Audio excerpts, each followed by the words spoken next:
સાચી જિજ્ઞાસા જાગે તો ગુરુ મળે જ. એ તો એમ કે પોતાની ભાવના હોય તો એવું નિમિત્ત બને, પણ જિજ્ઞાસા તૈયાર નહોતી ને ગુરુ મળ્યા એ તો એમે બને. પૂર્વના પૂનને લઈને પોતાની તૈયારી નહોતી તોય ગુરુ મળ્યા. તો મહાભાગની વાત કે પૂર્વના પૂનને લઈને ગુરુ મળ્યા, પોતે તૈયારી નહોતી તો પોતે તૈયારી કરવાની રહે છે. કોઈને એમ પણ થાય ગુરુ મળે અને પોતાની જિજ્ઞાસા જાગે, અને કોઈ પોતે અંદરથી વિચાર કરીને ગુરુની શોધમાં હોય, ગુરુ ક્યાં મળે એમ અંદર હૃદયમાં એટલી ભાવના થતી હોય તો એને એવી જાતના પૂર્ણનો સંબંધ થઈ જાય કે એને ગુરુ મળ્યા વગર રહે જ નહીં. એવો ઉપાદાન નિમિત્તનો સંબંધ થઈ જાય કે જો તારી સાચી ભાવના ને જિજ્ઞાસા છે તો તને ગુરુ મળ્યા વગર રહેશે જ નહીં.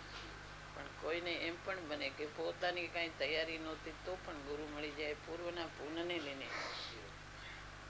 નાના નાના બાળકો બધા હોય એ બધા ગુરુ કુદરતી મળી ગયા બધાને, કારણ કે પૂર્વના પૂન એવા લઈને આવે છે, પછી તૈયારી પોતાને કરવાની રહે છે.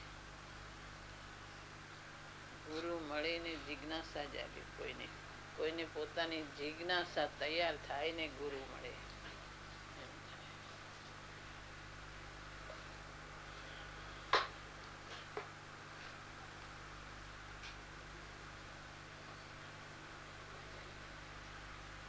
કોઈ તો ગુરુ મળે તોય પોતે તૈયારી કરતો નથી, એવા પણ હોય છે.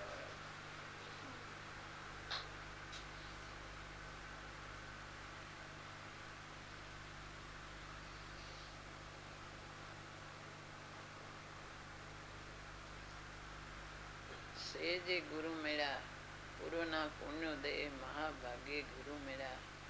શાસ્ત્રોમાં તું તૈયારી કર, હવે તું પુરુષાર્થ